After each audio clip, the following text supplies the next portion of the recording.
अस्सलाम वालेकुम बच्चों।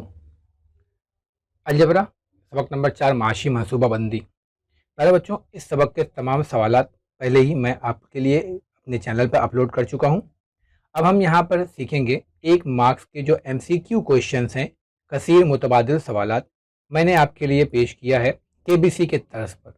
यहाँ पे हम हंसते खेलते मस्ती मजाक करते हुए 1 नंबर के सवालात किस तरीके से हल करें और उस तरीके से हल करके पूरे नंबरात किस तरीके से हासिल करें, यहाँ पे मैंने आपके सामने पेश करने की कोशिश की है बच्चों। इसी तरीके से सबक नंबर 1, 2, 3 और 5 के वीडियोस पहले भी अपलोड किए जा चुके हैं। अगर आपने KBC तर्ज पर उनको नहीं देखा है तो इसका डिस्क्रिप्शन बॉक्स में उसका लिंक मौजूद है, वहाँ पे भी आके आप इसके बकिया सबक के 1 नंबर के सवालात आप KBC के तर्ज पर सीख सकते हैं। प्यारे बच्चों, रेबर ई-टेक मुंबई ये एक एजुकेशनल चैनल है। अगर आपने अभी तक इस चैनल को सब्सक्राइब नहीं किया है तो इसे सब्सक्राइब कर लें, इसके बेल आइकन पर क्लिक कर दें ताकि जैसे ही कोई नया वीडियो यहाँ पे आता है आपको इसके बारे में नोटिफिकेशन मिल जाए।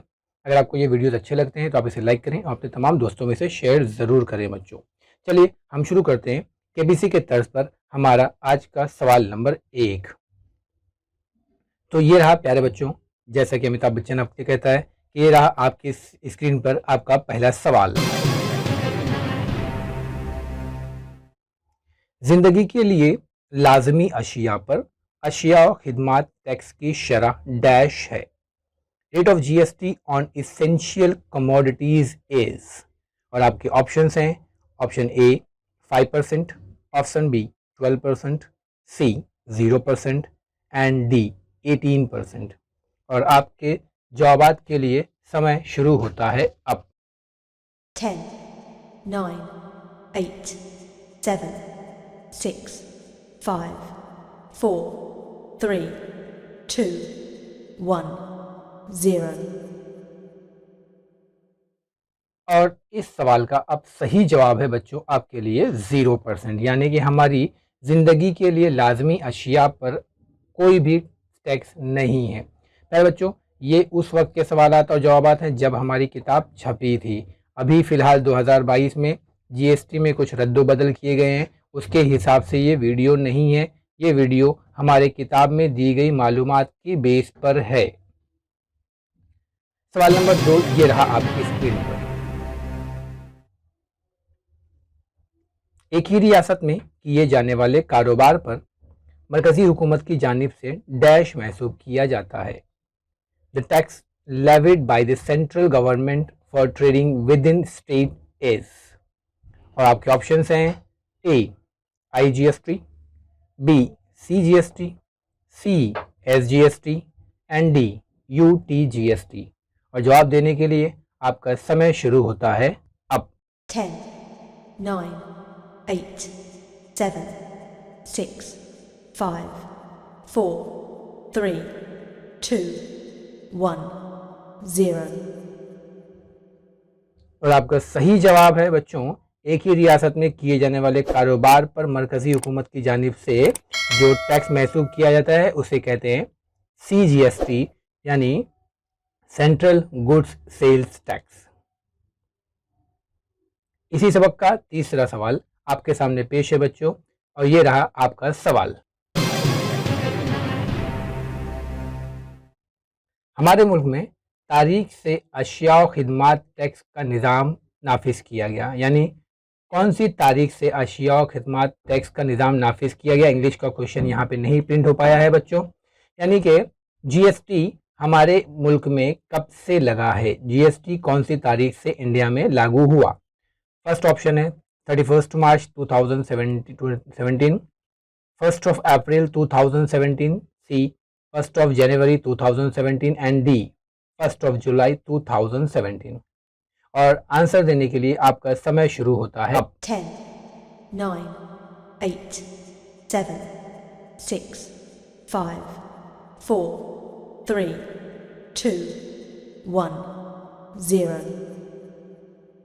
और इसका सही जवाब है 1 जुलाई 2017, यानी हिंदुस्तान में GST 1 जुलाई 2017 से नाफिज किया गया, लागू किया गया। अगला सवाल ये रहा आपकी स्क्रीन पर। स्टील के बर्तनों पर अशिया और खिदमात टैक्स की शरह 18% है, तो इस पर रियासत को और अशिया और खिदमत टैक्स की शरह महसूब करते हैं किस?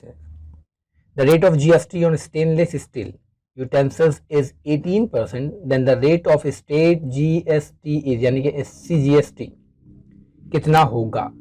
First option 18%, second 9%, C 36% and D 0.9%। और सही जवाब देने के लिए आपका समय शुरू होता है अब। 10, 9, 8, 7, 6, 5, 4, 3, 2, 1, 0। तो इस सवाल का सही जवाब है बच्चों ऑप्शन बी 9%। यानी अगर किसी भी शय पर, किसी भी स्टील पर अगर GST का रेट ऑफ इंटरेस्ट 18% है तो उसका CGST भी 9% होगा और SGST यानी स्टेट GST भी 9% ही होगा। तो यहाँ पे स्टेट GST 9% होगा। आपकी स्क्रीन पे अगला सवाल ये रहा। GSTIN में कुल डैश हरफी हिंदसी नंबर होता है। In the format of GSTIN there are dash alpha numericals. आपके ऑप्शंस हैं A 15, B 10, C 16 and D 9। और सही जवाब देने के लिए आपके ऑप्शन के लिए वक्त शुरू होता है अब। 10, 9, 8, 7, 6, 5, 4, 3, 2, 1, 0। तो इस सवाल का सही जवाब है ऑप्शन A 15। यानी कि जो हमारा GST नंबर हमको गवर्नमेंट की तरफ से मिलता है उसमें 15 डिजिट्स होते हैं जो अल्फा न्यूमेरिक होते हैं, यानी उसमें अल्फ़ाबेट्स भी होते हैं और नंबर्स भी होते हैं। इसकी पूरी डिटेल के लिए आप मेरे इस वीडियो का 4.1 एक्सरसाइज देखें, आपको पूरी वीडियोस में डिटेल दी जाएगी। अगला सवाल है बच्चों आपकी स्क्रीन पे ये रहा। जब कोई रजिस्टर्ड ताजिर दूसरे ताजिर को अशिया फरोख्त करता है तो उसे GST के तहत डैश कारोबार कहते हैं। When a registered dealer sells goods to another registered dealer under GST, then this trading is termed as option A BB, option B B2B, option C BC and option D B2C। और सही जवाब देने के लिए आपका वक्त शुरू होता है अब। 10, 9, 8, 7, 6, 5, 4, 3, 2, 1, 0।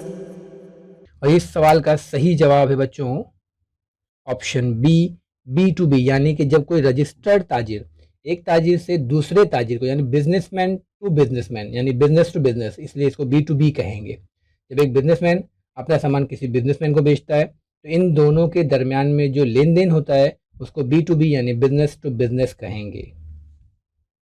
अगले सवाल के लिए आपका सवाल ये रहा आपकी स्क्रीन पर।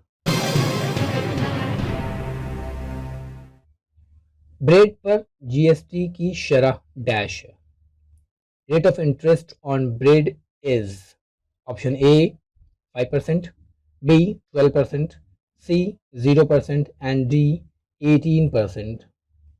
और सही जवाब देने के लिए आपका वक्त शुरू होता है अब। 10, 9, 8, 7, 6, 5, 4, 3, 2, 1, 0। और इस सवाल का सही जवाब है C 0%।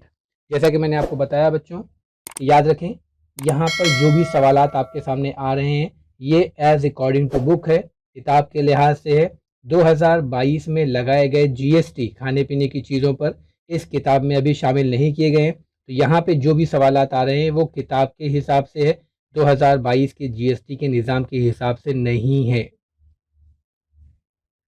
अगला सवाल आपकी स्क्रीन पर ये रहा बच्चों।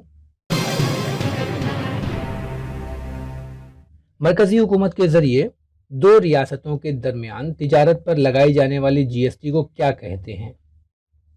What is GST levied by the central government on trade between two states called? Option A ITC, B IGST, C CGST and D SGST।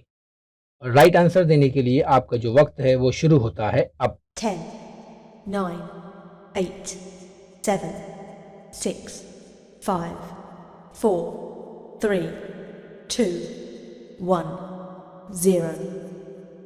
और इस सवाल का सही जवाब है ऑप्शन बी IGST, यानी मरकजी हुकूमत के ज़रिए दो रियासतों के दरमियान जब तिजारत की जाती है तो इन दोनों के दरमियान में जो GST लगता है उसे हम IGST कहते हैं। अगला सवाल आपकी स्क्रीन पर ये रहा बच्चों। LPG सिलेंडर पर GST की शरह 5% है, तब CGST की शरह डैश होगी। The rate of GST on LPG cylinder is 5%, then the rate of CGST will be option A 10%, B 0%, C 5% and D 2.5%। और आंसर देने के लिए आपका समय शुरू होता है अब। 10, 9, 8, 7, 6, 5, 4, 3, 2, 1, 0। और इस सवाल का आपका सही जवाब है ऑप्शन डी 2.5%। जैसा कि आपको पता है जितना भी GST होगा, जितना परसेंट भी GST होगा उसका 50% CGST होता है और 50% SGST होता है। अब चूंकि यहाँ पे GST का जो रेट है, शरह है, वो 5% है तो उसका हाफ करेंगे तो 2.5% मिलेगा, यानी इसका CGST 2.5% है और SGST भी 2.5% है। अगला सवाल बच्चों आपकी स्क्रीन पर ये रहा।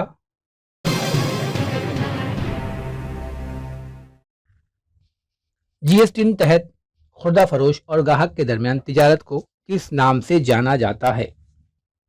Under GST, trade between retailer and customer is known by what name? And first option is BB, second option is B2B, third option is BC and fourth option is B2C। और सही जवाब देने के लिए आपका समय शुरू होता है अब। 10, 9, 8, 7, 6, 5, 4, 3, 2, 1, 0।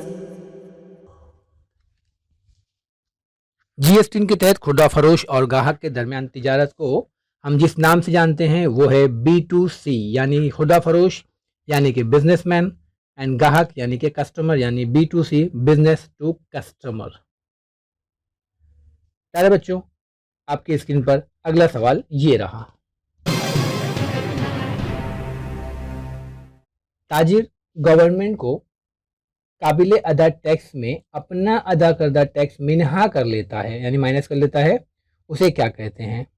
The trader deducts the tax paid by him from the tax payable to the government is called.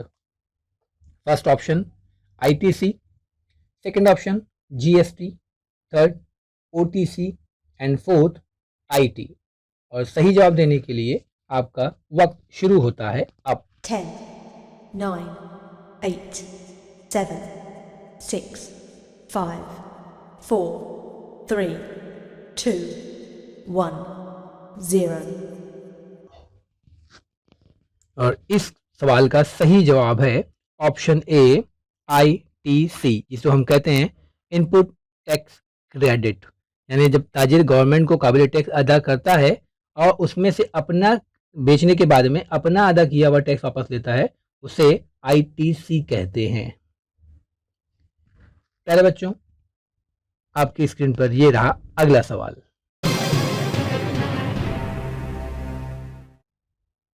एक ताजिर ने एक शय को 8,000 रुपये में फरोख्त करने पर 960 रुपये GST जमा किया, तो GST की शरह क्या थी? और trader collects GST of ₹960 on selling an item for 8,000 rupees. What is the rate of GST? और आपका ऑप्शन है A 28%, B 18%, C 12% and D 5%। और सही जवाब देने के लिए आपका समय शुरू होता है अब। 10, 9, 8, 7, 6, 5, 4, 3, 2, 1, 0। इस सवाल का सही जवाब है बच्चों सी 12%। अब याद रखें ये इस टाइप का सवाल जो है ये आपको सॉल्व करना पड़ता है। अब आइए देखते हैं बच्चों, अब जैसे कि इसका जवाब 12% है तो पहले हम ये देखेंगे 12% आएगा कैसे। तो पहले उर्दू मीडियम वाले देखें, हमारे पास फॉर्मूला है जीएसटी की रकम इज इक्वल टू जीएसटी की शरह इंटू काबिल टैक्स रकम। तो 960 दिया है हमें जीएसटी की रकम, शरह हमें मालूम करना है और काबिल टैक्स रकम है हमारे पास 8,000 रुपये। अब चूंकि यहाँ पर ये जो 8,000 है यहाँ ज़रब में है, ये इस तरफ आ जाएगा तो ये हो जाएगा तकसीम। और चूंकि आप शरह मालूम कर रहे हैं यानी कि किसी का फीसद, तो इसको हमको 100 से ज़रब करना है तो ये 100 से ज़रब हो गया। अब ये 1 0 से ये 1 0 कट जाएगा तो ये हो जाएगा 96/800 इंटू 100। अब फिर ये 2 0 से ये 2 0 काट देंगे तो आपको मिलेगा 96/8, फिर 8 का 8, 8 दूनी 16 तो यहाँ मिलेगा 12%। सेम इंग्लिश मीडियम है ना, GST is equal to rate of interest into taxable amount. अब जब रेट ऑफ इंटरेस्ट यहाँ रह जाएगा, टैक्सेबल अमाउंट आपका 8,000 है और जीएसटी आपका 960 है, तो ये 8,000 मल्टीप्लाई में है यहाँ पे आके डिवाइड हो जाएगा तो 960/800। अब चूंकि रेट ऑफ इंटरेस्ट क्या है, in the sense of percentage है, तो जब भी हम किसी भी चीज़ का परसेंटेज मालूम करते हैं उसको क्या करते हैं, मल्टीप्लाई बाय 100, इसको 100 से मल्टीप्लाई करेंगे तो ये 1 0 से ये 1 0 और ये 2 0 से 2 0 कट जाएगा, यहाँ मिलेगा 96/8। इसको आप डिवाइड करेंगे 8 1 8, 8 2 16, तो आपको मिलेगा rate of interest is equal to 12%। तो इस क्वेश्चन का सही आंसर है 12%। चलिए बच्चों अब हम देखते हैं अगला सवाल, ये रहा आपकी स्क्रीन पर। शेयर ज्यादा कीमत पर है तब dash, the share is at higher price then, तब क्या होता है। और आपके ऑप्शंस हैं, ए बाजार भाव दर्शनी कीमत के बराबर होता है यानी MP market price is equal to sold price. दूसरा ऑप्शन है बाजार भाव दर्शनी कीमत से ज़्यादा होगा यानी market price is greater than sale price. Third option है बाजार भाव लेस देन दर्शनी कीमत यानी कि market price is less than sale price. Fourth option है बाजार भाव दर्शनी कीमत से बराबर या छोटा हो सकता है, कम हो सकता है, यानी market price should be lesser than और इक्वल्स टू सेल प्राइस। और सही जवाब देने के लिए आपका आंसर का समय शुरू होता है अब। 10, 9, 8, 7, 6, 5, 4, 3, 2, 1, 0। और प्यारे बच्चों इस सवाल का सही जवाब है शेयर जब ज्यादा कीमत पर हो तब उसे कहते हैं बाजार भाव दर्शनी कीमत से कम होता है यानी market price is lesser than sale price और सोल्ड प्राइस। अगला सवाल आपकी स्क्रीन पे बच्चों ये रहा, 25% मुनाफा जाहिर करने पर 100 रुपए दर्शनी कीमत वाले शेयर से कितना मुनाफा मिलेगा। How much profit will be earned on a share with the face value of ₹100 if it shows 25% profit? आपका ऑप्शन ए है 125 रुपए, दूसरा 25 रुपए, तीसरा 2.5 रुपए एंड चौथा 0.25 रुपए। और सही जवाब देने के लिए आपका समय शुरू होता है अब। 10, 9, 8, 7, 6, 5, 4, 3, 2, 1, 0। तो इस सवाल का सही जवाब है बी 25 रुपीज़। आप जानते हैं अगर दर्शनी कीमत यानी फेस वैल्यू अगर 100 रुपीज़ हो तो उसका 25% कितना होता है, 25 रुपया ना। अगर 100 रुपया है उसका 25% मतलब 25 रुपया, तो अगर फेस वैल्यू 100 रुपीज़ है तो उसका 25% प्रॉफिट मतलब 25 रुपीज़ होगा। ठीक है बच्चों, अब चलते हैं अगले सवाल की तरफ और ये रहा आपकी स्क्रीन पर आपका अगला सवाल। म्यूचुअल फंड स्कीम में एक यूनिट का NAV नेट एसेट वैल्यू 110 रुपया 65 पैसा है, तब 100 यूनिट खरीदने के लिए कितनी रकम दरकार होगी। The net asset value of 1 unit is mutual fund in the mutual fund scheme is 110 rupees 65 paise, then how much money will be required by 100 units. और आपका ऑप्शन ए है 1106 rupees 50 paise, option B 1,10,650 rupees, option C 11,065 rupees and D 11,065 rupees and 65 paise. और आपको सही जवाब देने के लिए आपका समय शुरू होता है अब। 10, 9, 8, 7, 6, 5, 4, 3, 2, 1, 0। इस सवाल का सही जवाब है ऑप्शन सी 11,065 रुपीज़। हाउ, यहाँ पे हम देखते हैं, पहले उर्दू मीडियम में देख लें। काबिल टैक्स कीमत यानी कि एक यूनिट की कीमत इनटू तादाद। अब एक यूनिट की कीमत हमें क्वेश्चन में दे दिया है 110 रुपये 65 पैसे। यहाँ पे आप देख सकते हैं 110 रुपये 65 पैसे, और तादाद कितनी है 100। इसको 100 से मल्टीप्लाई कर दें, आपको जाएगा 11,065 रुपये, यानी ऑप्शन सी। इंग्लिश मीडियम वाले, total value is equal to rate of 1 unit into quantity. Rate of 1 unit आपको दिया है 110 रुपीज़ 65 पैसे एंड 100 क्वांटिटी। हम जब इसको मल्टीप्लाई करेंगे तो हमें मिलेगा 11,065 रुपीज़ 0.00, तो 0.00 हटा देंगे तो हमें मिलेगा 11,065 रुपीज़, जो कि हमारा ऑप्शन सी है। ठीक है बच्चों, चलिए हम चलते हैं हमारे अगले सवाल की तरफ। ये रहा आपकी स्क्रीन पे आपका अगला सवाल। 10 रुपये दर्शनीय कीमत के शेयर की कीमत 2 रुपये कम हो तो उसका बाजार भाव क्या होगा? What will be the market price of a share of ₹10 if the price is reduced by ₹2? और आपके ऑप्शंस हैं, option A ₹2, option B ₹8, option C ₹12 and option D ₹10। और आपका आंसर देने के लिए आपका समय शुरू होता है अब। 10, 9, 8, 7, 6, 5, 4, 3, 2, 1, 0। आपका इस सवाल का सही जवाब है option B ₹8।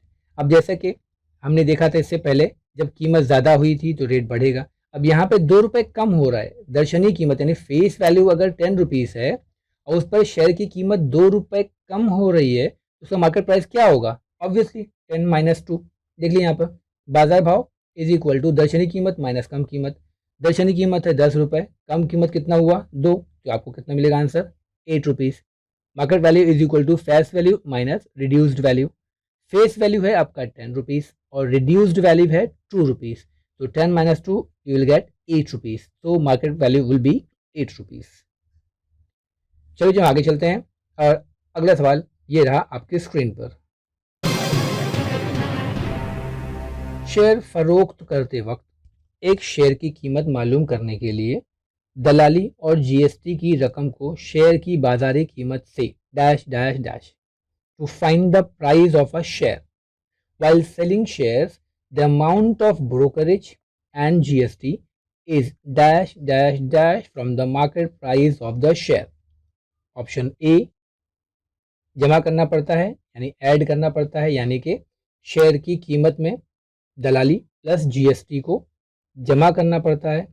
Option B deduct करना पड़ता है, माइनस करना पड़ता है।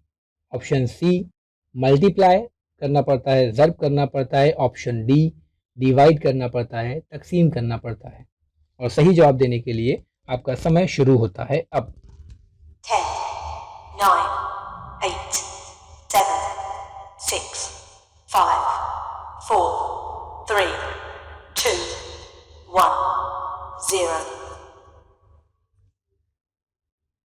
और आपका इस सवाल का सही जवाब है तफरीक करना पड़ता है, डिडक्ट करना पड़ता है। यानी कि जब भी हम कोई शेयर बेचते हैं, जब बेचते हैं तो उसमें से दलाली और जीएसटी दोनों को हम क्या करते हैं, बाजार की कीमत से माइनस करते हैं। यानी जिस प्राइस पे हम सोल्ड कर रहे हैं उससे हम उसको माइनस करते हैं।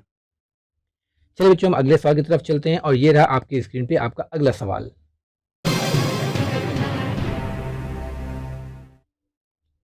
एक यूनिट की NAV यानी कि नेट एसेट वैल्यू मालूम कीजिए अगर 4,725 रुपये को म्यूचुअल फंड की 300 यूनिट खरीदने में खर्च किया गया। सेम अभी हम लोग सवाल सॉल्व कर चुके हैं, सेम वही सवाल है कि 4,725 रुपीज़ को म्यूचुअल फंड में इन्वेस्ट किया और 300 यूनिट्स खरीदे, तो एक यूनिट का प्राइस क्या होगा। Find the NAV of 1 unit if 4,725 rupees is spent in buying 300 units of a mutual fund.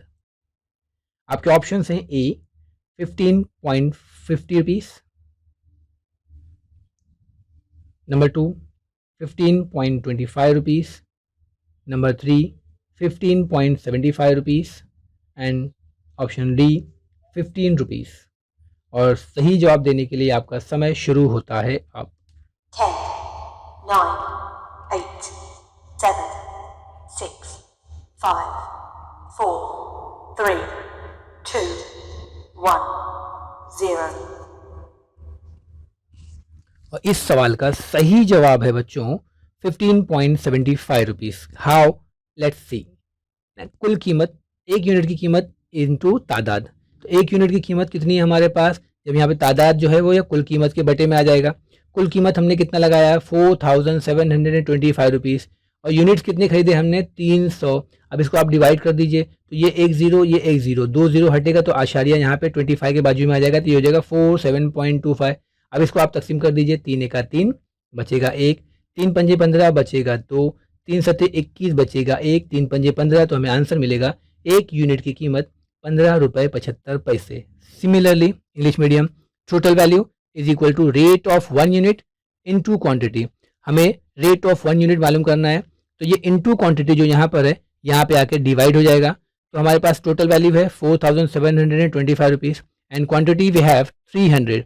जब यहाँ पे 2 ज़ीरोज़ को हम यहाँ से हटाएंगे तो ऊपर राइट साइड से 2 प्लेस के बाद में पॉइंट लग जाएगा, डेसिमल लगेगा।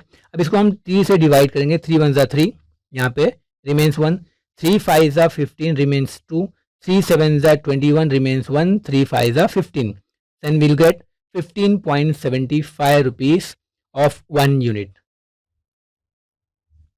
उम्मीद करता हूँ आपको समझ में आ रहा होगा बच्चों। अब हम चलते हैं अगले सवाल की तरफ और ये रहा आपकी स्क्रीन पे आपका अगला सवाल।